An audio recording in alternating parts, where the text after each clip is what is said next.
한국의 도움이 없었다면 미국은 실패했을 겁니다. 세계가 발칵 뒤집혔습니다. 2026년 1월 3일 벌어진 마두로 체포 작전. 완전히 무력화된 중국산 방공망을 뚫고 미국의 델타포스가 5분 만에 성공시킨 완벽한 공습이었습니다. 베네수엘라 국민들은 환호했고 주요 언론들은 앞다투어 13년 독재를 끝낸 미국을 칭송하기 바빴습니다. 그 누구도 미국의 성과에 의문을 제기하지 않았죠. 하지만 바로 그때 유럽발 긴급 속보에 세계는 얼어붙었습니다. 중국산 방공망을 뚫은 건 대한민국이었습니다. 도대체 무슨 일이 있었던 걸까요? 미국이 감추고 싶었던 그날의 진실. 지금 시작합니다. 구독과 좋아요로 대한민국을 응원해주세요. 세계 최강 특수부대가 적국 수도 한복판을 뚫었습니다. 대통령 집무실까지 들어가 현직 국가원수를 체포했어요. 진입부터 체포까지 5분이었죠. 믿기 어려운 시간이었습니다. 그런데 저는 성공담보다 침묵에 먼저 눈이 갔어요. 중국산 방공망이 왜 조용했는지 아무도 설명하지 않더군요. 25년간 정보 분석을 해온 사람으로서 그건 이상한 일이었습니다. 저는 헬리크 베르너, 독일 BND 사이버 군사정보 분석국장입니다. 특수작전이 성공하려면 진입 경로만 뚫리면 안 돼요. 누군가가 경보를 꺼야 합니다. 2026년 1월 3일 아침, 분석국의 첫 보고가 올라왔습니다. 미국 동부 시각으로 전날 밤 10시 46분. 트럼프 대통령이 말하라고 해서 최종 명령을 내렸다는 내용이었어요. 베네수엘라 현지 시각으로는 새벽 1시 1분에 델타포스 헬기가 푸에르테 티우나에 도착했죠. 저는 두 시각을 나란히 적었습니다. 승인에서 강습까지 2시간 15분이었어요. 빠르다고 할 수도 있고 준비가 끝나 있었다고 볼 수도 있었죠. 어느 쪽이든 미국 특수작전의 전형이었습니다. 저는 처음엔 별다른 의심 없이 타임라인을 정리했어요. 세 번째 시각이 추가됐습니다. 새벽 3시 29분, 영해 이탈, USS 이오지마로 이동했다는 보고였어요. 진입부터 이탈까지 2시간 반도 안 걸렸더군요. 저는 감탄했습니다. 역시 미국이구나 싶었어요. 델타포스의 실력이 다시 한번 증명된 거라고 생각했죠. CIA 비밀팀이 지난해 8월부터 잠입해서 동선과 경호 패턴을 파악했다는 정보도 있었습니다. 철저한 준비의 결과라고 보면 자연스러웠어요. 그때까지만 해도 저는 이 작전을 미국 단독 성과로 분류할 생각이었습니다. 기술 분석 팀장 안나 슈미트가 별도 카드를 들고 왔어요. 해킹으로 카라카스가 몇 시간 정전됐다는 정황이었습니다. 안나는 이걸 시간표와 분리해서 올렸더군요. 저는 카드를 받아 들고 잠시 멈췄습니다. 정전이라는 단어가 마음에 걸렸어요. 우연이라고 하기엔 타이밍이 너무 정확했거든요. 강습 시간대와 겹친다면 그건 우연이 아니라 조건이었습니다. 뭔가 맞지 않았어요. 제 안에서 경보가 울리기 시작했죠. 정전 구간을 시간표에 겹쳐봤어요? 제가 물었습니다. 안나가 고개를 끄덕였어요. 아직 정확한 시작 시각은 확인 중입니다. 하지만 강습 전후로 전력과 통신이 흔들린 건 맞아요. 흔들렸다는 게 어느 정도야? 경보 체계가 작동하지 않았을 가능성이 있습니다. 중국산 방공망이 깔려 있는데 레이더 신호가 끊긴 정황이 있어요. 레이더까지? 확정은 못합니다. 하지만 정황은 그래요. 저는 카드를 책상에 내려놓았습니다. 머릿속에서 질문이 바뀌고 있었어요. 미국이 어떻게 성공했는지가 아니라 누가 길을 열어줬는지로요. 델타포스가 아무리 정예라도 중국산 방공망을 뚫으면서 헬기로 진입하긴 어렵습니다. 경보가 울렸어야 했어요. 그런데 안 울렸죠. 누군가가 껐다는 뜻이었습니다. 그때 총리실에서 메모가 내려왔습니다. 안보보좌 라인에 토마스 비으너가 보낸 거였어요. 대외 발언 자제, 동맹 관계 고려, 불필요한 외교 파장 방지. 요약하면 분석 범위를 제한하라는 뜻이었죠. 저는 메모를 읽으면서 불쾌해졌습니다. 분석이 끝나기도 전에 결론을 정해주다니요. 25년간 이 일을 해오면서 이런 메모가 오면 뭔가 있다는 걸 배웠어요. 숨기고 싶은 게 있으니까 미리 막으려는 겁니다. 오히려 더 파고 싶어졌죠. 저는 메모를 옆에 두고 시간표로 돌아왔습니다. 세 개의 시각을 분석 표준값으로 고정했어요. 10시 46분, 1시 1분, 3시 29분. 이 세 점 사이에 무슨 일이 있었는지 그게 핵심이었습니다. 미국 브리핑은 델타포스의 진입과 체포만 강조했어요. 5분 만에 체포했다는 숫자를 반복했죠. 하지만 저는 그 5분을 가능하게 만든 조건이 더 궁금했습니다. 방공망이 조용했던 이유, 정전이 발생한 시점, 경보가 울리지 않은 원인, 전부 미국 브리핑에 없는 내용이었어요. 야간 당직에서 추가 제보가 올라왔습니다. 통신 침묵 구간이 있었다는 내용이었어요. 강습 직전 약 37분간 베네수엘라 군 통신망이 비정상적으로 조용했다고 했습니다. 저는 그 보고를 받는 순간 숨을 멈췄어요. 37분이라는 숫자가 눈에 박혔습니다. 우연치고는 너무 정확했어요. 헬기가 접근하고 진입하고 체포하는 데 필요한 시간과 거의 일치했거든요. 누군가가 의도적으로 그 시간만큼 침묵을 만든 겁니다. 문제는 그게 누구인지였죠. 저는 안나를 다시 불렀습니다. 공백 구간을 먼저 찾아. 미국 브리핑에 없는 시간대, 설명이 안 되는 구간. 거기서부터 시작해야 해. 범위를 어디까지 잡을까요? 승인 시각부터 영해 이탈까지 전부. 분 단위로 쪼개서 봐. 정전 구간하고 통신 침묵 구간을 먼저 맞춰볼게요. 겹치는 부분이 있으면 우선순위를 높이겠습니다. 좋아. 그리고 이건 문서로 남겨. 구두 지시로 끝내지 말고. 알겠습니다. 안나가 나간 뒤 저는 창 쪽으로 시선을 돌렸습니다. 토마스의 메모가 다시 떠올랐어요. 대외 발언 자제라고 했죠.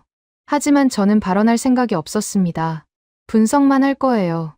분석 결과가 어디로 향하든 그건 제가 통제할 문제가 아니었습니다. 다만 빈 구간을 채우는 건 제 일이었어요. 25년간 그렇게 해왔으니까요. 정전이 우연이면 증거가 없습니다. 하지만 우연이 아니라면 누군가가 있다는 뜻이죠. 그리고 그 누군가는 미국이 아닐 가능성이 높았어요. 델타포스는 진입과 체포에 집중합니다. 경보를 끄는 건 다른 영역의 일이거든요. 1시간 뒤 안나가 초안을 가져왔습니다. 공백 구간을 2개로 나눈 표였어요. 공백 1은 강습 직전입니다. 승인 이후부터 헬기 도착 전까지요. 공백 2는 강습 직후, 체포 완료부터 영해 이탈 사이예요. 두 구간 모두 미국 브리핑에 설명이 없어? 네, 그냥 비어 있습니다. 체포 5분, 이탈 성공.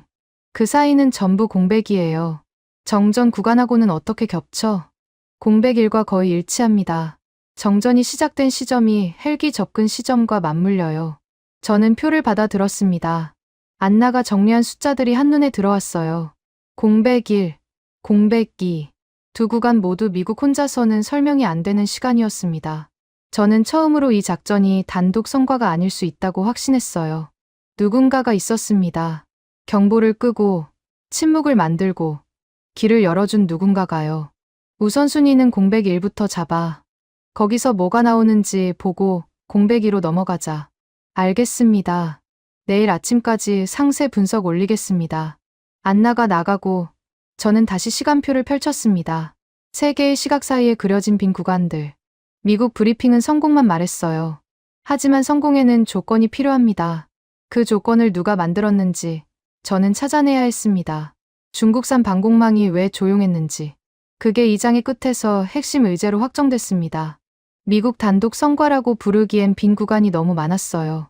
누군가가 있었습니다. 저는 그걸 찾아야 했죠. 다음 날 아침, 토마스 비유너가 직접 분석국으로 내려왔습니다. 총리실 안보보좌 라인이 현장까지 오는 건 흔한 일이 아니었어요. 저는 그가 들어오는 순간 뭔가 압박이 오겠구나 싶었습니다. 예상대로였죠. 토마스는 자리에 앉자마자 본론을 꺼냈어요. 보고서 방향을 정리해야겠어. 미국 단독 성과로서. 저는 잠시 말을 멈췄습니다. 분석이 끝나지도 않았는데 방향을 정하라니요. 반감이 올라왔어요. 하지만 바로 반박하진 않았습니다. 토마스가 왜 이런 지시를 내리는지 먼저 파악해야 했거든요. 근거가 뭡니까? 동맹 관계야.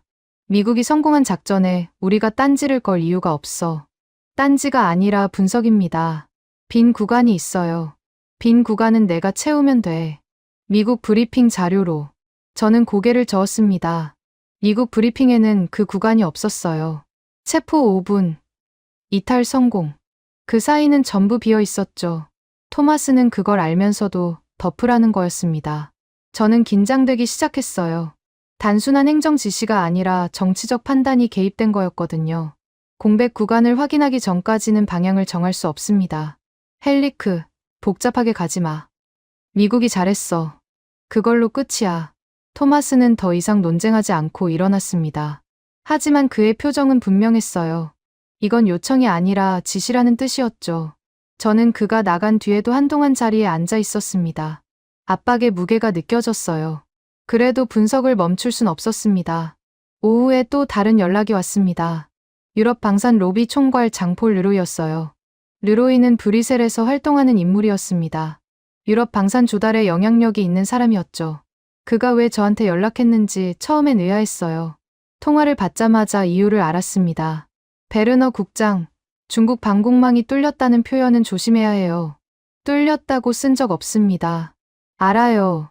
하지만 그런 방향으로 가면 시장이 흔들려요. 유럽 방산 업체들이 중국 장비를 많이 취급하거든요. 저는 속으로 웃었습니다. 결국 돈 문제였어요. 분석 결과가 중국 방공망의 신뢰도를 떨어뜨리면 유럽 시장에서 중국산 장비 가격이 흔들린다는 거였죠. 르로이는 그게 싫었던 겁니다. 저는 분노가 치밀었어요. 분석을 시장 논리로 막으려 하다니요. 저는 시장 분석가가 아닙니다. 정보 분석관이에요. 그건 알아요. 하지만 결과 표현의 수위는 조절할 수 있잖아요. 수위 조절은 제 권한이 아닙니다. 사실을 적을 뿐이에요. 르로이는 한숨을 쉬었습니다. 그는 제가 협조하지 않을 거라는 걸 알았을 거예요. 하지만 포기하진 않았죠. 마지막으로 한마디를 더 했습니다. 베르너 국장, 신중하게 생각해봐요. 모두에게 좋은 방향이 있을 거예요. 통화가 끊겼습니다. 저는 전화기를 내려놓고 잠시 생각에 잠겼어요. 토마스는 동맹을 이유로, 르로이는 시장을 이유로. 둘 다 분석 결과를 막으려 했습니다. 방향은 달랐지만 목적은 같았죠. 공백 구간을 덮으라는 거였어요. 저는 오히려 확신이 생겼습니다. 이렇게까지 막으려 한다면 거기에 뭔가 있다는 뜻이었거든요. 안나가 새로운 자료를 가져왔습니다. 중국 측에서 유럽 채널에 배포한 요약 자료였어요. 중국 방산 수출 총괄 웨이 거량이 작성한 문서였죠. 내용은 간단했습니다. 방공망 침묵의 원인은 전자전이거나 현지 운용 인력의 태업이라는 거였어요. 중국 장비 자체의 문제가 아니라는 주장이었죠. 이게 유럽 전역에 돌고 있어요. 조달 담당자들한테까지 갔습니다. 안나가 말했습니다. 저는 자료를 훑어봤어요. 교묘한 논리였습니다. 장비는 문제없고 운용이 문제였다는 식이었죠. 책임을 베네수엘라 현지로 돌린 거예요. 저는 의심이 확신으로 바뀌었습니다. 중국도 뭔가를 숨기려 하고 있었어요. 방공망이 왜 조용했는지 진짜 이유를 감추려는 거였죠. 웨이 쪽 주장대로면 전자전이 원인이야. 그럼 전자전을 누가 했는지가 다음 질문이 되겠네. 그걸 파면 미국 쪽으로 가게 될 텐데요. 아니, 미국은 전자전 언급을 안 했어. 델타포스 진입만 강조했지. 전자전은 다른 누군가야. 저는 결심했습니다. 원인을 먼저 캐는 게 아니라 그날 시간대에 무슨 일이 실제로 멈췄는지부터 확정해야 했어요. 누가 했는지는 그 다음 문제였죠. 저는 안나에게 지시를 내렸습니다. 공백 구간에서 멈춘 것들을 목록으로 만들어 전력, 통신, 레이더, 경보, 뭐가 언제 멈췄고 언제 복구됐는지. 그게 먼저야. 알겠습니다. 그런데 국장님, 한국협력 채널에서 결과 기록을 제출할 수 있다는 연락이 왔어요. 저는 멈췄습니다. 한국이라는 단어가 의외였어요. 베네수엘라 작전에 한국이 왜 나오는 거죠? 안나가 설명을 이었습니다. 그날 시간대에 영향을 받은 시스템들의 결과 기록이래요. 방법은 안 적고 결과만 적는다고 했습니다. 결과만? 네. 어느 시간대에 뭐가 멈췄고 어느 시간대에 복구됐는지 그것만 제공한다고요. 흥미로웠습니다. 한국이 그날 작전에 관여했다면 미국 단독 성과라는 프레임은 무너지는 거였어요. 하지만 아직 자료가 오지 않았죠. 저는 조급해졌습니다. 동시에 신중해져야 한다는 것도 알았어요. 한국 자료가 오기 전까지 내부 기록만으로 공백을 메워 외부 자료에 의존하면 안 돼. 공문을 발송할까요? 결과 기록 요청으로. 발송해. 하지만 기대하지 말고 우리 분석부터 끝내. 안나가 나간 뒤 독일군 출신 운용 자문 마르틴 크라우제에게서 메모가 도착했습니다. 마르틴은 27년간 방공 운용 현장에서 일한 베테랑이었어요. 그의 의견은 항상 실무적이었죠. 메모를 읽는 순간 저는 고개를 끄덕였습니다. 전력은 성능표가 아니라 운용망 방어와 복구로 갈린다. 운용망이 멈추면 방공은 끝이다. 마르틴의 문장이었어요. 정확한 지적이었습니다. 중국산 방공망이 아무리 좋아도 운용망이 무너지면 소용없다는 거였죠. 그리고 그날 카라카스에서 운용망이 멈춘 건 사실이었습니다. 문제는 왜, 그리고 누구 때문에 멈췄는지였어요. 마르틴은 메모 끝에 한 줄을 더 적었습니다. 복구 시간이 길면 그 자체가 작전 성공의 조건이 된다. 저는 그 문장을 2번 읽었어요. 맞는 말이었습니다. 델타 포스가 5분 만에 체포할 수 있었던 건 복구가 늦었기 때문이었어요. 누군가가 복구를 막았거나 복구 자체를 불가능하게 만든 거였죠. 저는 마르틴의 메모를 분석 파일에 첨부했습니다. 이건 개인 의견이 아니라 27년 현장 경험에서 나온 판단이었어요. 권위가 있었죠. 토마스나 르로이가 뭐라 해도 이 메모는 남겨야 했습니다. 저녁이 되자 저는 공문을 하나 더 작성했습니다. 분석국 전체에 보내는 지시문이었어요. 내용은 간단했습니다. 멈춘 구간부터 확정하라. 원인은 나중에 붙여라. 누가 했는지는 증거가 나온 뒤에 판단하라. 저는 이 공문을 문서로 남겼습니다. 구두 지시로 끝내면 나중에 부정당할 수 있었거든요. 분석의 목표가 정리됐습니다. 누가 했는지를 먼저 묻는 게 아니었어요. 멈춘 구간을 증거로 고정하는 것. 그게 첫 번째였습니다. 토마스는 동맹을 말했고, 르로이는 시장을 말했고, 웨이는 책임 전가를 시도했어요. 하지만 저는 기록만 보기로 했습니다. 기록은 거짓말을 못하니까요. 안나가 완성된 표를 가져왔습니다. 작전 시간표와 정전 정황을 같은 축에 올린 거였어요. 저는 표를 펼쳐놓고 한동안 말을 잃었습니다. 숫자들이 너무 깔끔하게 맞아떨어졌거든요. 불안했어요. 이렇게 정확하면 우연이 아니라는 뜻이었습니다. 승인 시각 2026년 1월 2일 밤 10시 46분. 강습 개시 1월 3일 새벽 1시 1분. 영해 이탈 새벽 3시 29분. 안나가 시간표를 읽었습니다. 저는 이미 외우고 있었어요. 문제는 그 사이였죠. 정전 구간은 강습 개시 약 40분 전부터 시작된 것으로 추정됩니다. 복구는 영해 이탈 이후로 보여요. 그러면 정전이 거의 3시간 넘게 이어졌다는 거야? 정확히는 확인이 안 되지만 정황은 그래요. 해킹으로 몇 시간 정전됐다는 보도와 일치합니다. 저는 표를 다시 봤습니다. 강습 직전에 정전이 시작되고 강습 직후까지 이어졌어요. 그리고 영해 이탈 후에야 복구됐죠. 누가 봐도 타이밍을 맞춘 거였습니다. 우연이라고 우기기엔 너무 정교했어요. 혼란스러웠습니다. 이 정도 정밀도라면 단순 해킹이 아니었거든요. 저는 공백 구간을 2개로 나누기로 했습니다. 공백 1은 강습 직전, 정전이 시작된 시점부터 헬기 도착까지, 공백 2는 강습 직후, 체포 완료부터 영해 이탈까지였어요. 2 구간 모두 미국 브리핑에는 설명이 없었습니다. 저는 각 공백에 번호를 붙이고 증거 문서 번호를 할당했어요. 이제부터는 추측이 아니라 관리 대상이었습니다. 공백 1에 증거 문서 번호 02를 붙여 공백 2는 02. 앞으로 이 구간에 들어오는 자료는 전부 이 번호로 관리해. 알겠습니다. 분류 체계를 새로 만들어야겠네요.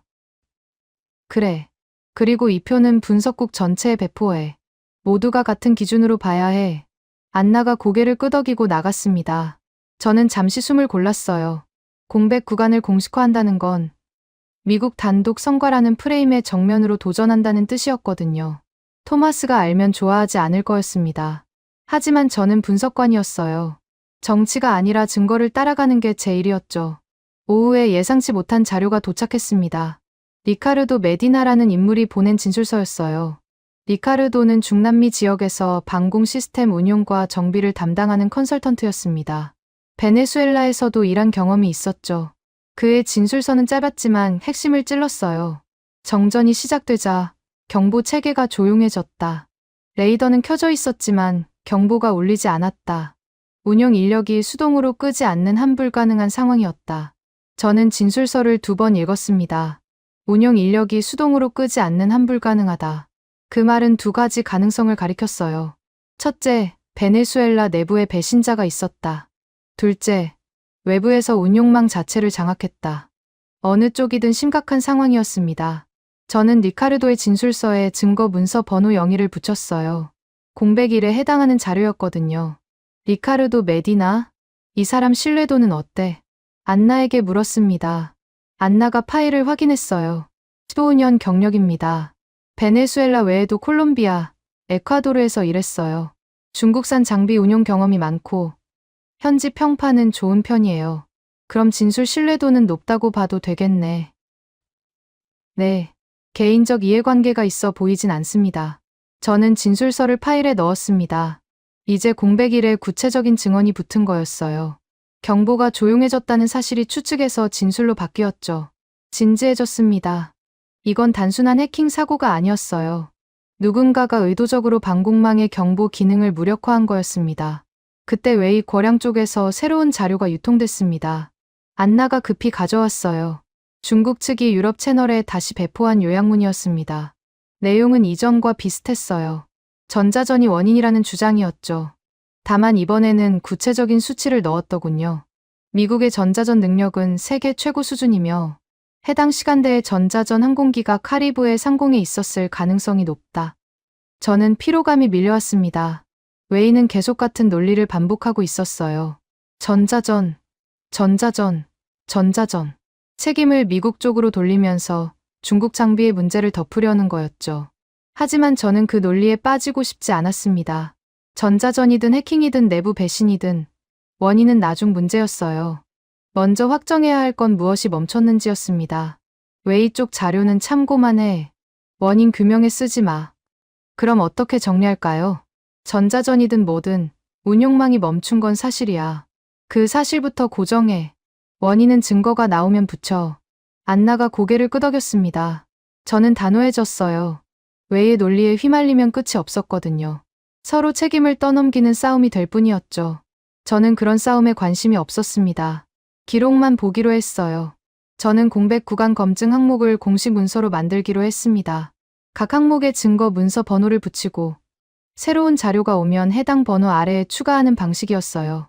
이렇게 하면 나중에 누가 뭐라 해도 기록이 남았죠. 저는 안나에게 문서 양식을 만들라고 지시했습니다.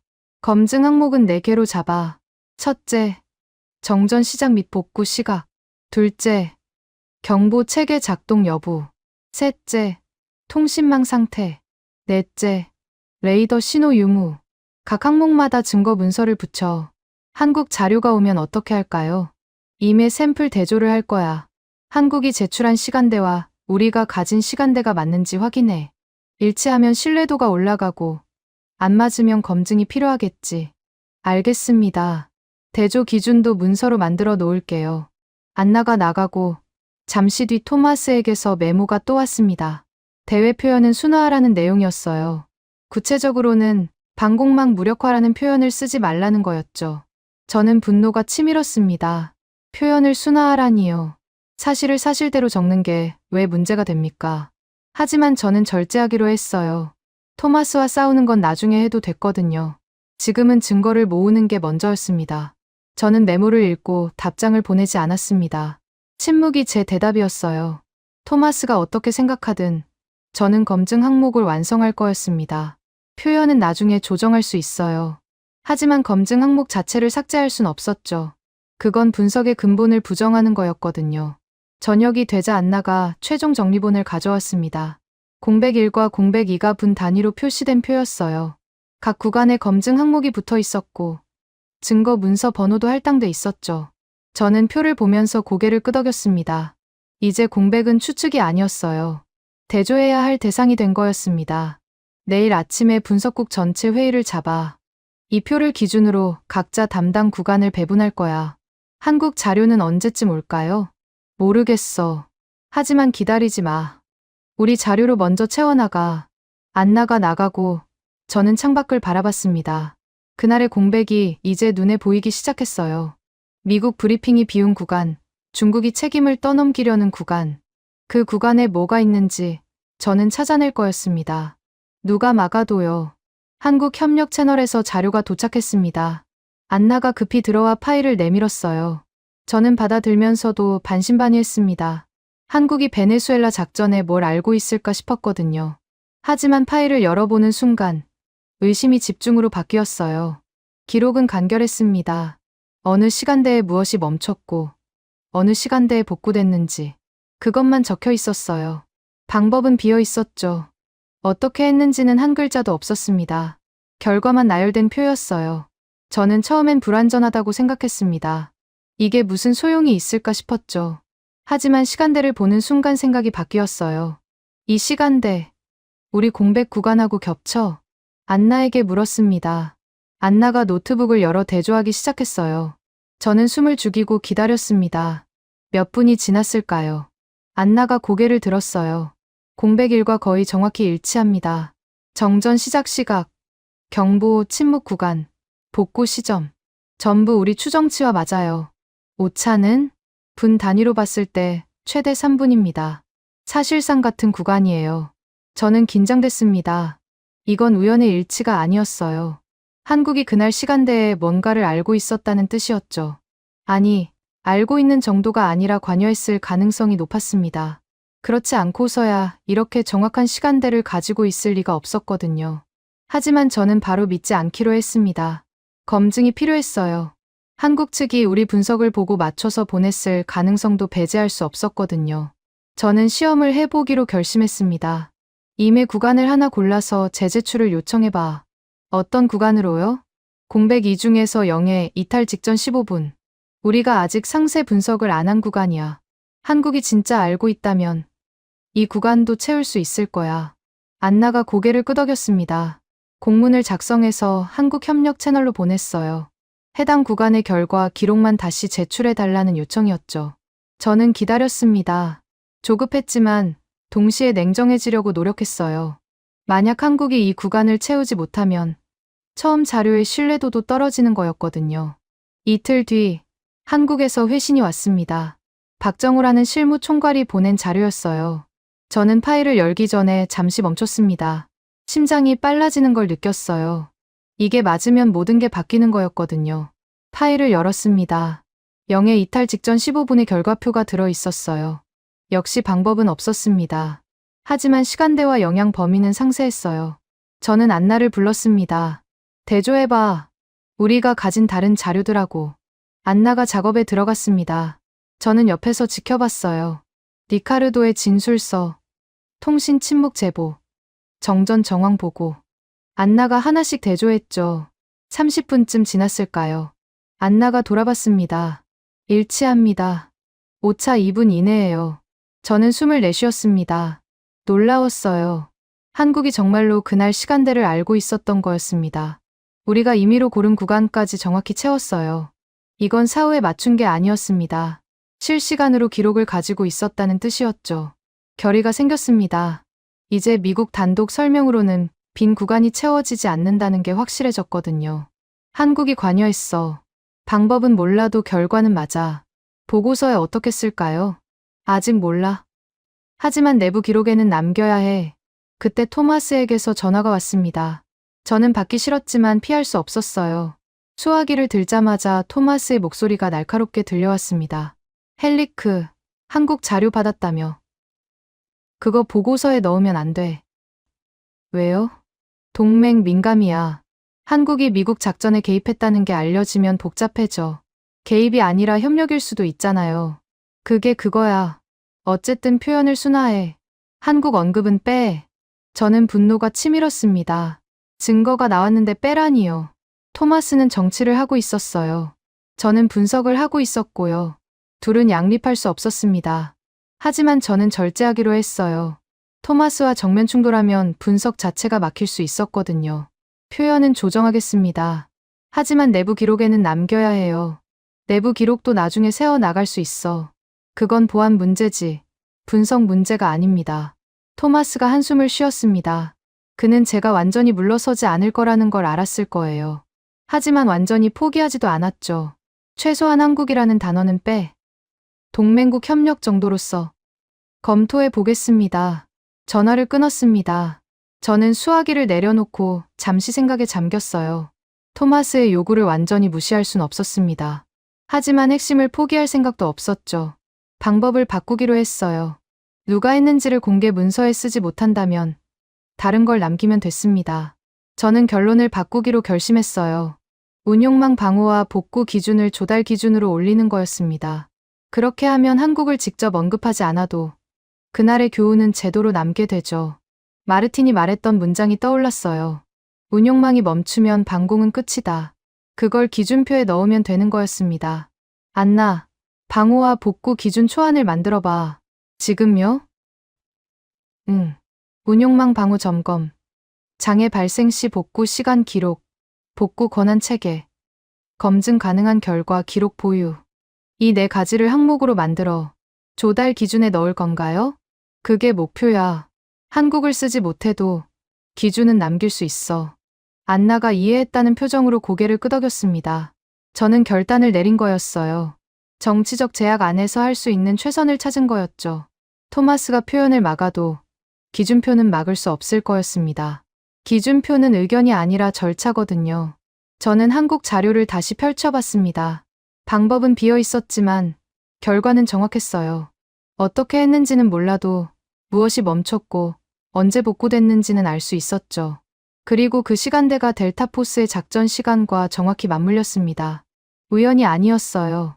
협력이었습니다. 미국 혼자 한 게 아니었던 거죠. 밤이 깊어졌습니다. 저는 사무실에 혼자 남아 기준표 초안을 검토했어요. 4개의 항목이 화면에 떠 있었습니다. 운용망 방호 점검, 장애 발생 시 복구 시간 기록, 복구 권한 체계, 검증 가능한 결과 기록 보유. 이 항목들이 조달 기준에 들어가면 앞으로 방공 시스템을 평가할 때 성능표만 보지 않게 되는 거였어요. 운용과 복구까지 봐야 하는 거였죠. 저는 문서를 저장하고 화면을 껐습니다. 한국이라는 단어는 어디에도 없었어요. 하지만 그날의 기록은 기준표 안에 녹아들어 있었습니다. 토마스가 표현을 막아도 이건 남을 거였어요. 제도는 사람보다 오래 가니까요. 독일 정부 합동 브리핑실로 들어가는 순간 긴장이 밀려왔습니다. 관련 부처 실무자들이 이미 자리를 잡고 있었어요. 국방부, 외교부, 경제부, 조달청. 평소라면 따로 모이지 않을 사람들이었죠. 그들이 한자리에 있다는 건 이 건이 그만큼 민감하다는 뜻이었습니다. 저는 자료를 들고 단상으로 걸어갔어요. 안나가 화면을 띄웠습니다.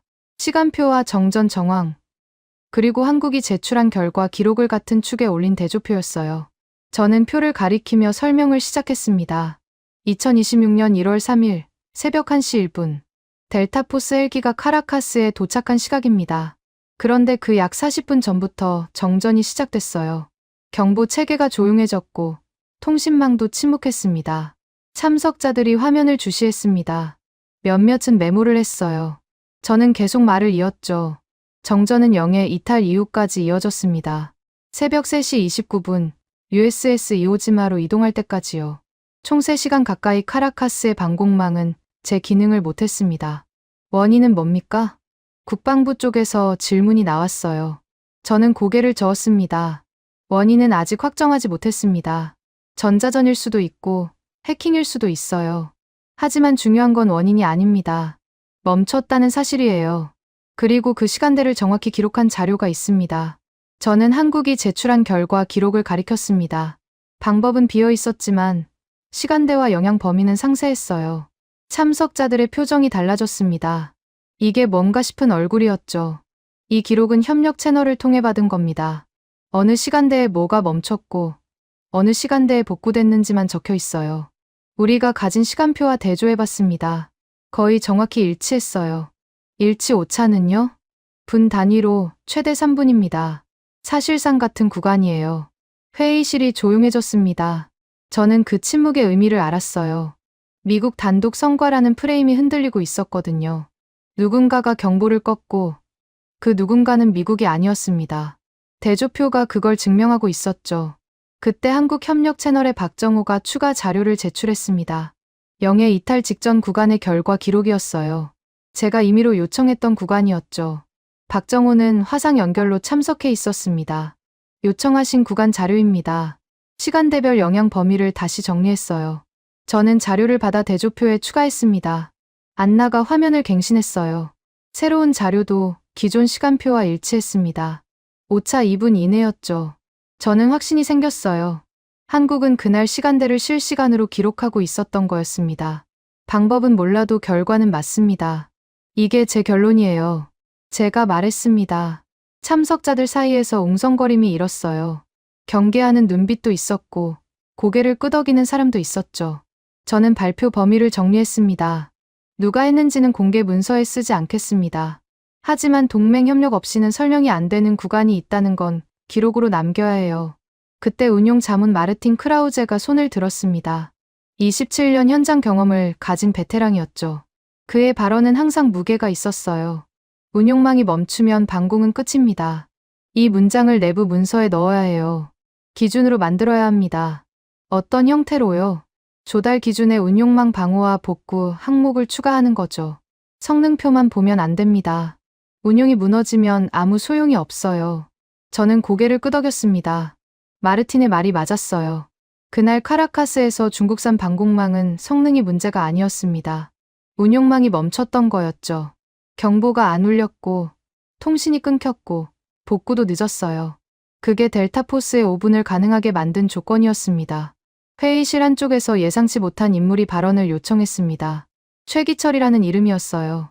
한국에서 27년간 해외 방공 운용과 정비를 담당한 베테랑이었죠. 화상으로 연결돼 있었습니다. 저는 그가 왜 이 자리에 있는지 처음엔 몰랐어요. 하지만 그가 자료를 꺼내는 순간 이해했습니다. 운용망 장애 시 복구 체크 항목입니다. 제가 27년간 현장에서 정리한 거예요. 화면에 목록이 떴습니다. 복구 권한 체계, 비상 전원 전환 시간, 수동 경보 활성화 절차, 통신 백업 경로. 항목마다 사례가 붙어 있었어요. 어떤 항목이 빠지면 복구가 얼마나 늦어지는지 실제 기록으로 보여줬죠. 이 항목 중 하나만 빠져도 복구 시간이 2배로 늘어납니다. 그날 카라카스에서 뭐가 빠졌는지는 모르겠어요.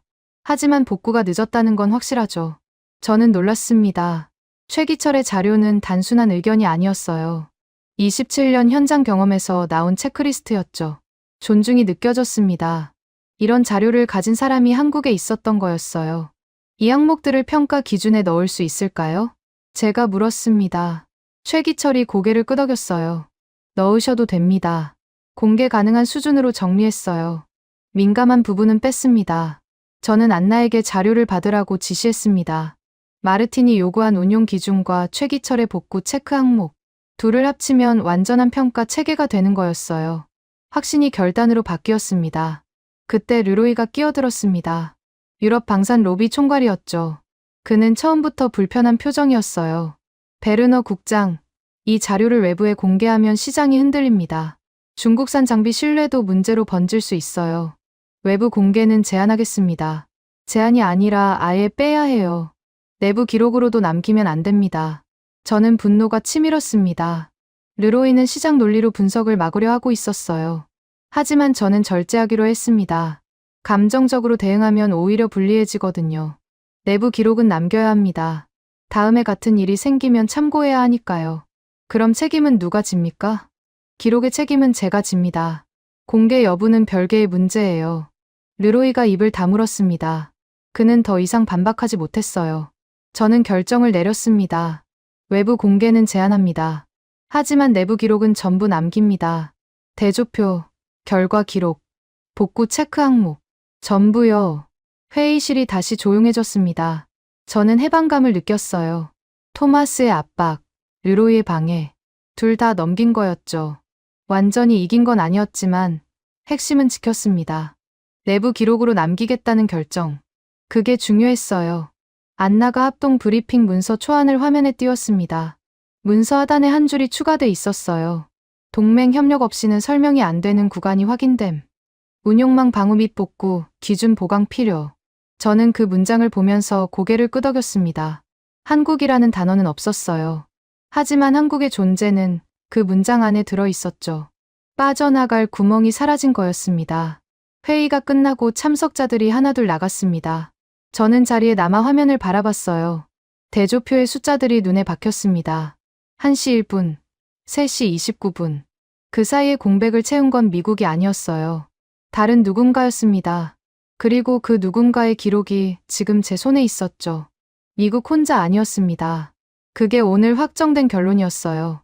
공개 문서에는 쓰지 못해도 내부 기록에는 남았습니다. 그걸로 충분했어요. 기록은 사람보다 오래 가니까요. 합동 브리핑이 끝나고 저는 분석국으로 돌아왔습니다. 머릿속이 복잡했어요. 대조표가 확정됐고 내부 기록도 남기기로 했죠. 하지만 그걸로 끝이 아니었습니다. 기록은 기록일 뿐이었어요. 제대로 만들지 않으면 다음에 또 같은 일이 반복될 거였거든요. 저는 분석 결과를 조달 기준 개선안으로 넘기기로 결심했습니다. 안나가 기준표 초안을 가져왔습니다. 4개의 항목이 정리돼 있었어요. 운용망 방후 점검, 장애 발생 시 복구 시간 기록, 복구 권한 체계, 검증 가능한 결과 기록 보유. 최기철이 제출한 체크리스트와 마르틴의 의견을 합쳐서 만든 거였죠. 저는 초안을 훑어보면서 고개를 끄덕였습니다. 항목은 좋아. 그런데 이대로 넣으면 빈말이 될 수 있어. 어떻게 보완할까요? 각 항목마다 확인할 문서 종류를 지정해야 해. 운용망 방후 점검이면 점검 기록을 제출해야 하고, 복구 시간 기록이면 실제 로그를 내야 하는 거지. 문서 없이 체크만 하면 의미가 없어. 안나가 이해했다는 표정으로 메모를 했습니다. 저는 결단을 내린 거였어요. 기준표가 형식만 갖춘 종이가 되면 안 됐습니다. 실제로 제출해야 할 문서가 명시돼야 강제력이 생기거든요. 그래야 다음 심사 때 아무도 빠져나가지 못하죠. 첫 번째 항목, 운용망 방후 점검. 확인 문서는 최근 12개월 점검 기록으로 해. 날짜, 점검 항목, 결과가 다 들어가야 해. 두 번째는요? 장애 발생 시 복구 시간 기록. 확인 문서는 실제 장애 발생 로그야. 장애 시작 시각, 복구 완료 시각, 소요 시간. 이 3가지가 있어야 해. 안나가 계속 메모했습니다. 저는 3번째와 4번째 항목도 지정했어요. 복구 권한 체계는 권한 유인 문서와 비상 연락망을 제출하게 했고, 검증 가능한 결과 기록 보유는 최근 3년간 결과, 기록 샘플을 요구하기로 했죠. 4개의 항목 모두 구체적인 문서가 붙었습니다. 이제 말로만 우리는 잘하고 있어요 라고 할 수 없게 된 거였어요. 이 정도면 빠져나갈 구멍이 없겠네요. 안나가 말했습니다. 저는 고개를 끄덕였어요. 하지만 안심하긴 일렀습니다. 기준표를 만드는 건 첫 단계일 뿐이었거든요. 이걸 통과시키는 게 진짜 싸움이었죠. 예상대로 토마스에게서 연락이 왔습니다. 기준표 초안을 봤다면서 수정을 요구했어요. 저는 전화를 받으면서 불쾌함이 올라왔습니다. 또 시작이구나 싶었죠. 헬리크, 표현이 너무 직접적이야. 운용망 무력화라는 말이 들어가면 곤란해. 어디에 그런 표현이 있습니까? 항목 설명에 운용망 장애로 인한 방공 기능 상실 사례 참고라고 돼 있잖아. 이거 빼? 저는 한숨을 참았습니다. 토마스는 끝까지 표현을 순화하려 했어요. 사실을 사실대로 적는 게 왜 그렇게 불편한 건지 이해할 수 없었습니다. 하지만 정면 충돌은 피하기로 했어요. 표현은 조정해도 항목 자체를 삭제하지 않으면 되니까요. 표현은 조정하겠습니다. 운영 환경 변화에 따른 대응 능력 평가 사례 참고로 바꾸면 될까요? 그 정도면 괜찮겠네. 근데 헬리크, 이 기준표 언제부터 적용할 거야? 다음 분기 심사부터요. 너무 빨라. 업체들이 준비할 시간이 없잖아. 준비할 시간이 없는 게 아니라 원래 갖고 있어야 할 문서들입니다. 없다면 그게 문제인 거죠. 토마스가 잠시 침묵했습니다. 그는 제 논리를 반박하지 못했어요. 저는 절제하면서도 단호하게 밀어붙였죠. 표현은 양보해도 일정은 양보할 수 없었습니다. 일정은 유지하겠습니다. 표현 수정본은 내일 보내드릴게요. 전화를 끊었습니다. 저는 안나에게 표현 수정을 지시했어요. 직접적인 단어들을 순화하되 항목의 본질은 건드리지 않는 방식이었죠. 토마스가 원하는 건 체면이었습니다. 체면을 지켜주면서 실질은 지키는 게 제 전략이었어요. 오후에 르로이에게서 연락이 왔습니다. 이번에는 전화가 아니라 직접 찾아왔어요. 분석국 회의실에서 마주 앉았습니다. 르로이의 표정은 단호했어요. 뭔가 요구할 게 있다는 얼굴이었죠. 베르너 국장, 기준표 적용 시점을 미뤄야 합니다. 이유가 뭡니까? 유럽 산업 보호예요. 지금 이 기준표가 적용되면 중국산 장비를 취급하는 업체들이 타격을 받습니다. 준비 기간이 필요해요. 저는 분노가 치밀었습니다. 르로이는 처음부터 끝까지 시장 논리만 말하고 있었어요. 분석의 목적은 진실을 찾는 거였습니다. 시장을 보호하는 게 아니었죠. 하지만 저는 감정을 드러내지 않았어요. 대신 자료를 꺼냈습니다. 르로이 씨, 이거 보시죠. 저는 공백 구간 대조표를 테이블에 펼쳤습니다. 1시 1분, 3시 29분. 그 사이에 뭐가 멈췄고 언제 복구됐는지 분 단위로 표시된 표였어요. 르로이가 표를 봤습니다. 이 공백 구간이 왜 생겼는지 아십니까? 전자전이라고 들었는데요. 전자전이든 뭐든 운용망이 멈춘 건 사실입니다. 그리고 복구가 늦었어요. 델타포스가 5분 만에 체포할 수 있었던 건 그 때문이에요. 복구가 빨랐으면 경보가 울렸을 겁니다. 르로이가 입을 다물었습니다. 저는 계속 말을 이었어요. 기준표 적용을 미루면 같은 일이 반복됩니다. 다음에 또 운용망이 멈추면 그때도 준비 기간이 필요하다고 하실 건가요? 그건 기준표는 사후 처벌이 아닙니다. 사전 예방이에요. 지금 적용하지 않으면 예방의 의미가 없어요. 르로이가 한숨을 쉬었습니다. 그는 더 이상 반박하지 못했어요. 저는 승부를 건 거였습니다.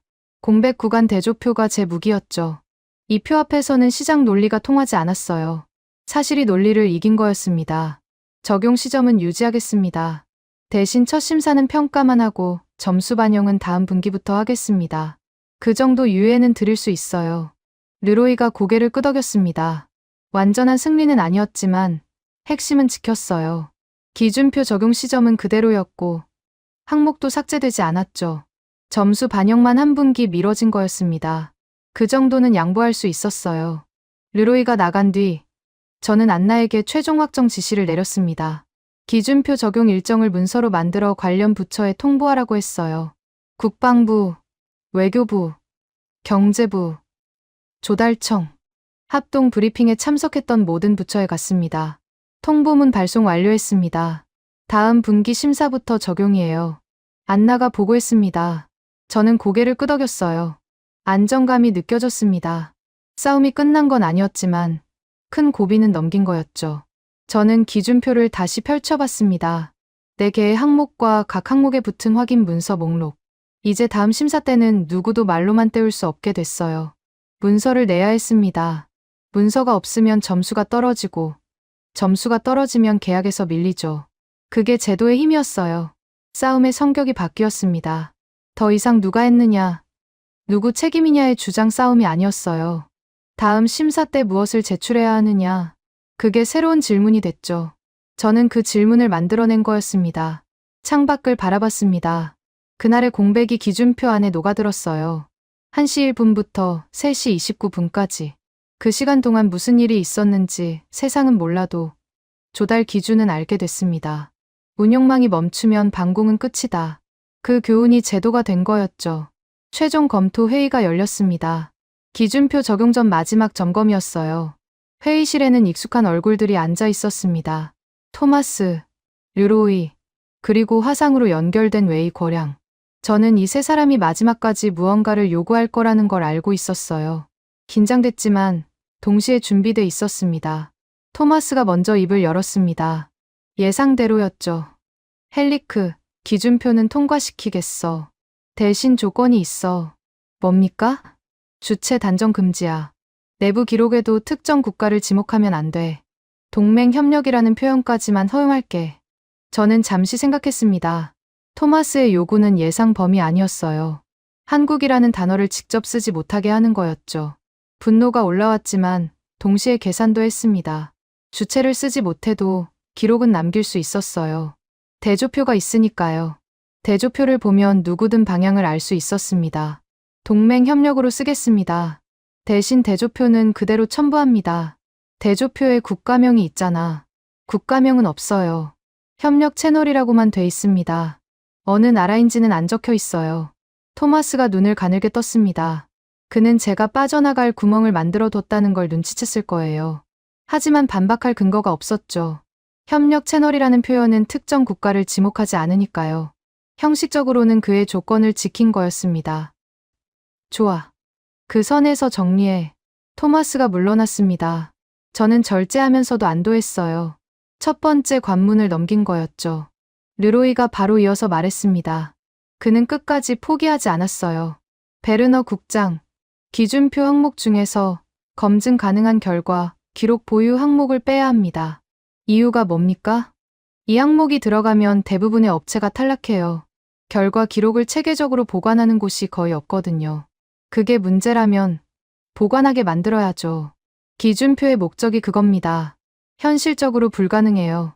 적용을 미루든지 항목을 빼든지 해야 합니다. 저는 피로감이 밀려왔습니다. 르로이는 같은 논리를 반복하고 있었어요. 시장, 업체, 현실. 하지만 저는 단호하게 거절하기로 했습니다. 이 항목이 빠지면 기준표 전체가 무력화되거든요. 항목은 유지합니다. 대신 첫 심사에서는 보유 여부만 확인하고 점수 반영은 다음 분기부터 하겠습니다. 이미 말씀드린 대로예요. 그것도 부족해요. 더 이상은 양보할 수 없습니다. 르로이가 입을 다물었습니다. 그는 불만스러운 표정이었지만 더 밀어붙이지 못했어요. 저는 대조표를 다시 꺼냈습니다. 이 표가 제 방패였거든요. 르로이 씨, 이 대조표 보시죠. 협력 채널에서 받은 결과 기록이 우리 시간표와 정확히 맞았어요. 오차 3분 이내였습니다.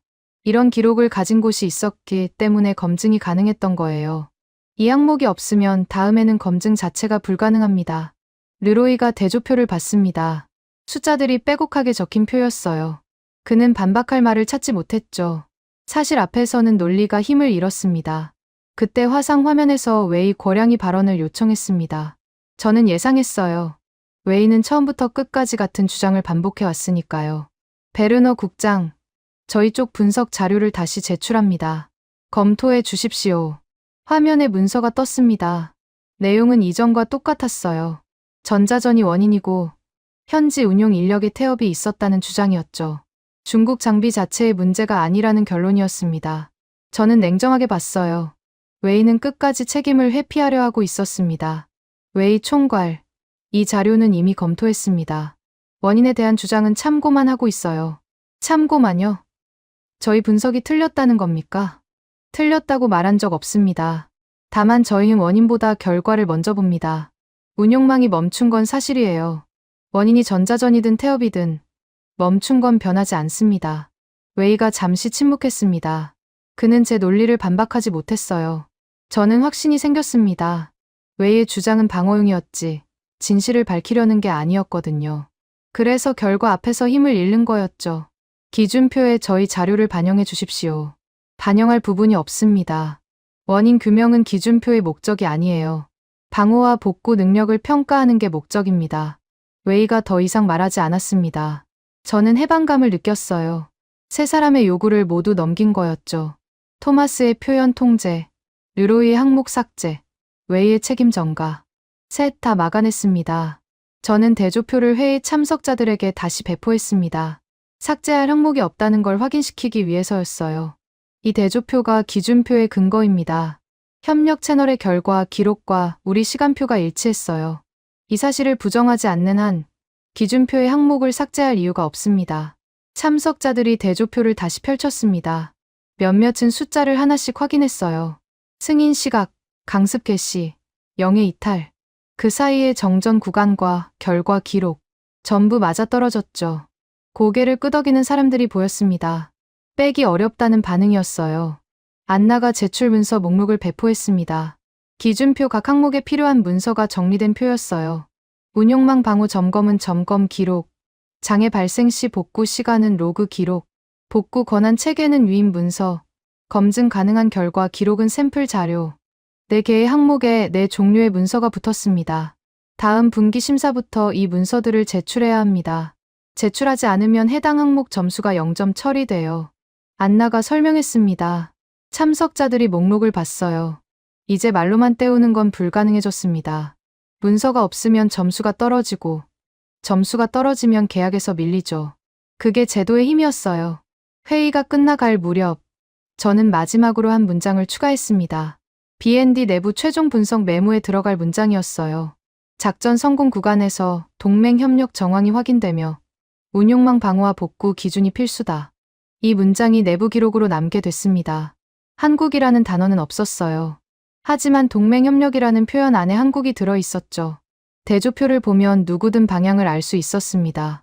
협력 채널의 기록이 어디서 왔는지 그건 숫자가 말해주고 있었거든요. 회의가 끝났습니다. 참석자들이 하나둘 나갔어요. 토마스는 불만스러운 표정이었고 르로이는 피곤해 보였고 웨이는 화면에서 사라졌습니다.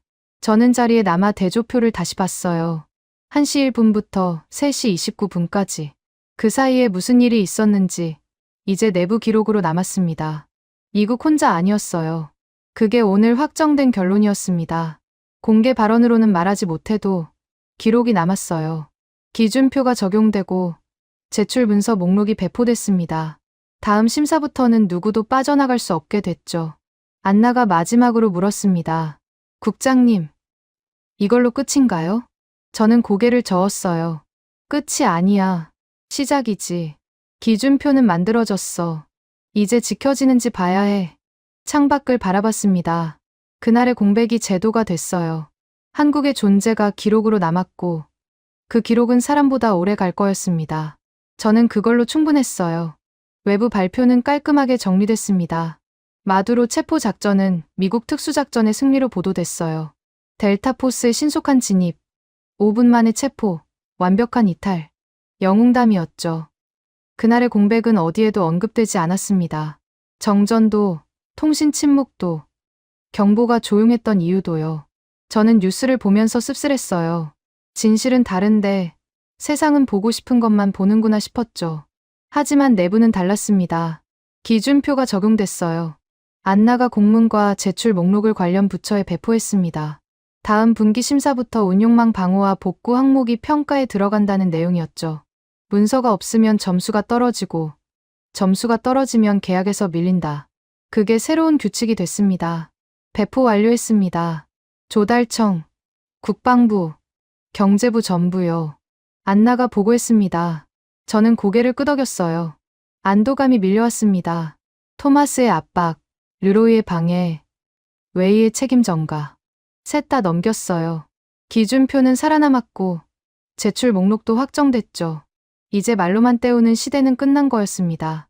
며칠 뒤 르로이가 내부 문서를 작성했다는 소식이 들려왔습니다. 유럽 방산 로비 내부 회람용이었어요. 저는 경로를 통해 그 문서를 입수했습니다. 내용을 읽는 순간 현실감이 밀려왔어요. 한국을 잠재적 위협으로 분류, 사이버 및 운용망 분야에서 경쟁력 확보 중, 유럽 시장 진입 시 대응 전략 필요. 르로이는 끝까지 시장 논리로 움직이고 있었습니다. 하지만 이제 방향이 바뀌었어요. 막으려던 게 아니라 대응하려는 거였죠. 한국을 무시할 수 없다는 걸 인정한 거였습니다. 저는 긴장됐지만 동시에 확신도 생겼어요. 기준표가 효과를 내기 시작한 거였거든요. 웨이 거량 쪽에서도 움직임이 있었습니다. 중국은 여전히 홍보 문구를 유지하고 있었어요. 세계 최고 수준의 방공 시스템, 검증된 성능, 신뢰할 수 있는 파트너.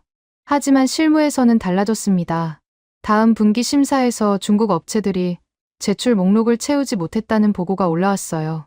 복구 시간 기록이 없대요. 장애 발생 로그도 불완전하고요. 안나가 말했습니다. 저는 고개를 끄덕였어요. 예상한 대로였습니다. 웨이는 말로는 책임을 회피했지만 기록 앞에서는 버틸 수 없었어요. 기준표가 걸러낸 거였죠. 홍보 문구는 남아도 점수는 떨어졌습니다. 그게 제도의 힘이었어요. 저는 이번 사례를 후임 분석관 교육 자료에 넣기로 했습니다. 그날의 공백을 어떻게 찾았는지, 대조표를 어떻게 만들었는지, 기준표를 어떻게 통과시켰는지 전 과정을 정리했어요. 안나가 문서화를 도왔습니다. 교육 자료 제목을 뭘로 할까요? 공백 탐색 방법론으로 해. 핵심은 하나야. 공백을 먼저 찾아라. 원인보다 결과를 먼저 보라는 거죠. 맞아. 원인은 나중에 붙여도 돼. 하지만 공백을 못 찾으면 원인도 찾을 수 없어. 안나가 메모했습니다. 저는 이 원칙이 제가 남길 수 있는 가장 중요한 유산이라고 생각했어요. 25년간 정보 분석을 하면서 배운 거였거든요. 결론을 먼저 내리지 마라. 공백을 먼저 찾아라. 공백이 보이면 진실이 보인다. 교육 자료가 완성됐습니다. 저는 문서를 검토하면서 그날을 떠올렸어요. 처음에 저는 미국 단독 성과라고 생각했습니다. 델타포스의 실력, CIA의 준비, 트럼프의 결단. 그걸로 설명이 된다고 봤죠. 하지만 안나가 정정 카드를 가져왔을 때 뭔가 맞지 않았어요. 공백이 보이기 시작한 거였습니다.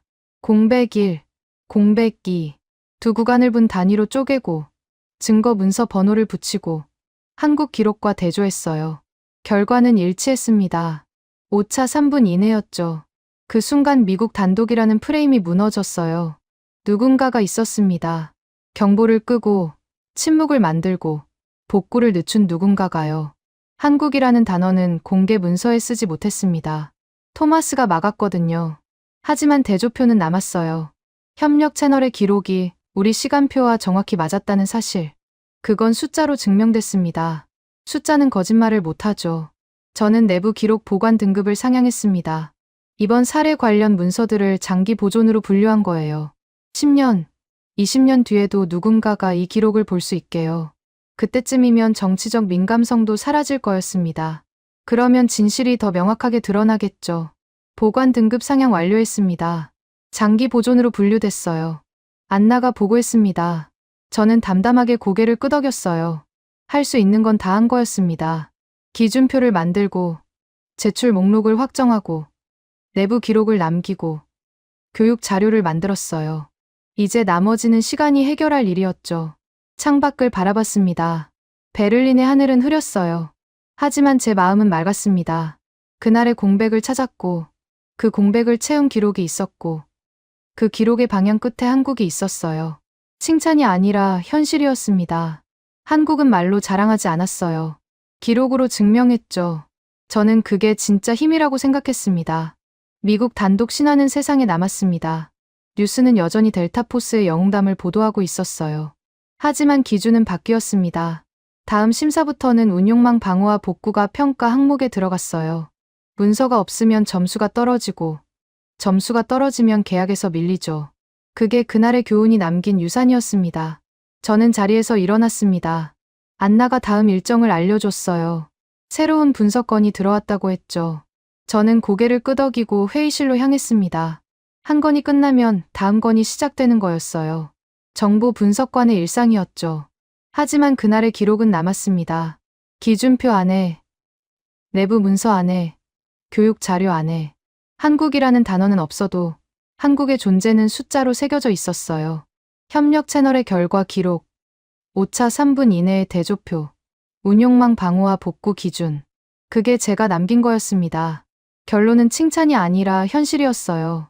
그날의 공백을 채운 기록이 있었고, 그 기록의 방향 끝에 한국이 있었습니다. 저는 그걸 찾았고, 기록으로 남겼고, 제도로 만들었어요. 이제 그 제도가 지켜지는지 지켜봐야 할 차례였습니다. 25년간 정보 분석을 해왔습니다.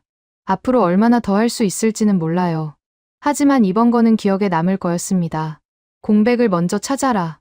그게 제가 후임들에게 남기는 원칙이었어요. 공백이 보이면 진실이 보인다. 저는 그걸 증명했습니다. 선생님들 오늘 이야기 어떠셨어요? 저는 이 이야기를 정리하면서 가슴이 뜨거워지더라고요. 특히 한 장면이 머릿속에서 떠나질 않았어요. 한국협력 채널에서 보낸 기록이 독일 분석관들의 시간표와 정확히 맞아떨어지는 순간이요. 오차 3분 이내였다고 했잖아요. 그 숫자를 읽는데 목이 메었습니다. 한국은 말로 자랑하지 않았어요. 기록으로 증명했거든요. 미국 특수부대가 5분 만에 체포할 수 있었던 건 누군가가 미리 길을 열어줬기 때문이에요. 그 누군가가 한국이었습니다. 헤니크라는 독일 분석관이 마지막에 이런 말을 남겼잖아요. 결론은 칭찬이 아니라 현실이었다고요. 저는 그 문장을 읽으면서 생각했어요. 우리나라가 언제부터 이렇게 됐을까? 세계 최강대국의 작전에 보이지 않는 손으로 참여하고 그걸 기록으로 증명하고 아무 말 없이 돌아서는 나라. 대한민국이 그런 나라가 됐구나 싶었습니다. 솔직히 말씀드릴게요. 저는 이런 이야기를 전하면서도 부끄러울 때가 있어요. 제가 뭘 했다고 이런 이야기를 전할 자격이 있나 싶거든요. 선생님들께서 땀 흘리시고 눈물 흘리시던 시절에 전 태어나지도 않았거나 어린아이였어요. 제가 아는 건 책에서 읽은 것, 영상에서 본 것뿐이에요. 그래서 더 조심스럽습니다. 선생님들의 삶을 제가 함부로 말해도 되는 건가 싶어서요. 하지만 저는 이 이야기를 전해야겠다고 생각했어요. 누군가는 해야 하니까요. 선생님들께서 만들어 놓으신 이 나라의 이야기를 젊은 세대한테도 알려줘야 하니까요. 그래서 용기를 냈습니다. 선생님들 혹시 기억하세요? 독일 탄광에서 일하셨던 분들 계시잖아요. 루르 지방 광부로 가셨던 분들이요. 1000m 땅속으로 내려가셨대요. 엘리베이터가 내려가는 데만 15분이 걸렸다고 하더라고요. 그 어둠 속에서 곡괭이를 드셨어요. 석탄 가루가 폐에 들어와도 허리가 휘어져도 멈추지 않으셨어요. 그 월급을 고스란히 한국으로 보내셨잖아요. 그 돈이 경부고속도로가 됐고 포항제철이 됐고 오늘 우리가 사는 이 나라가 됐어요. 중동 사막에서 일하셨던 분들도 계시죠. 낮에는 50도가 넘는 열기 속에서 일하시고 밤에는 영하로 떨어지는 추위에 떠셨대요. 모래바람이 얼굴을 때려도 가족 사진 한 장 품에 넣고 버티셨어요. 전화 한 통 하려면 한 달치 월급이 날아가던 시절이었거든요. 그래서 편지를 쓰셨대요. 한 달 걸려 도착하는 편지를요. 구로공단에서 재봉틀 밟으셨던 어머니들도 계시잖아요. 새벽 5시에 출근해서 밤 11시에 퇴근하셨대요. 눈이 침침해지고 손가락이 굳어가도 그 월급으로 아들 대학 보내셨어요. 딸 시집 보내셨어요. 선생님들의 그 시간이 있었기에 오늘 우리가 이렇게 살고 있는 거예요. 선생님들 혹시 이런 생각하고 계시진 않으세요? 나는 이제 늙었다. 할 수 있는 게 없다. 젊은 것들한테 짐만 된다. 그런 생각하고 계시면 저한테 혼나실 줄 아세요. 선생님들 손 한번 보세요. 거칠잖아요. 굳은 살 박혀있잖아요. 그게 훈장이에요. 선생님들 얼굴 한번 보세요. 주름 있잖아요. 그게 훈장이에요.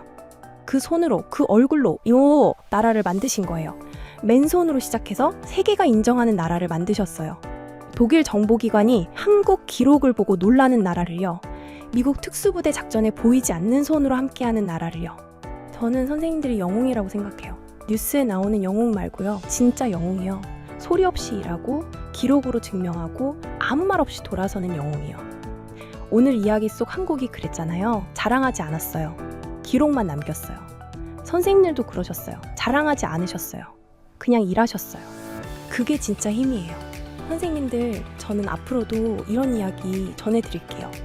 대한민국이 얼마나 대단한 나라인지, 선생님들께서 얼마나 대단한 분들인지 계속 말씀드릴게요. 저를 말동무 삼아주세요. 친구 삼아주세요. 심심하실 때 틀어놓으시고 밥 드시면서 들으시고 주무시기 전에 들으셔도 돼요. 저는 선생님들 곁에 있을게요. 선생님들 요즘 많이 추우시죠? 1월이잖아요. 바람이 칼같이 분다면서요. 외출하실 때 목도리 꼭 챙기세요. 장갑도 끼시고요. 손 시리면 주머니에 넣고 다니시면 안 돼요. 넘어지시면 큰일 나거든요. 미끄러운데 조심하시고요. 식사도 잘 챙겨 드세요. 국물 있는 거 따뜻하게 드시고요. 입맛 없으시더라도 조금씩이라도 드세요. 몸이 따뜻해야 마음도 따뜻하거든요. 약 드실 거 있으시면 꼬박꼬박 챙겨 드시고요. 병원 가실 일 있으시면 미루지 마시고 다녀오세요. 선생님들, 오늘 밤 주무시기 전에 거울 한번 보세요. 거기 계신 분이요. 그분이 영웅이에요. 그분이 이 나라를 만드신 거예요. 주름 하나하나가 훈장이고 거친 손이 증거예요. 스스로 대견하다고 생각하세요. 잘 살아오셨다고 생각하세요. 선생님들은 그럴 자격이 있으세요. 선생님들, 오늘 이야기 괜찮으셨으면요. 구독하고 좋아요 눌러주세요. 돈 드는 거 아니에요. 그냥 버튼 한 번 누르시는 거예요. 로그인 복잡하시면 안 하셔도 돼요. 마음만 받을게요. 댓글도 남겨주시면 좋겠어요. 독수리 타법이어도 괜찮아요. 오타 나도 괜찮아요. 선생님들 목소리가 듣고 싶거든요. 잘 들었어요 한마디만 적어주셔도 저는 힘이 나요. 선생님들 댓글 하나하나 다 있거든요. 지금까지 대한민국의 감동을 전하는 감동 유나였습니다. 대한민국의 기적 같은 이야기 다음에 또 들려드릴게요. 좋은 하루 되세요.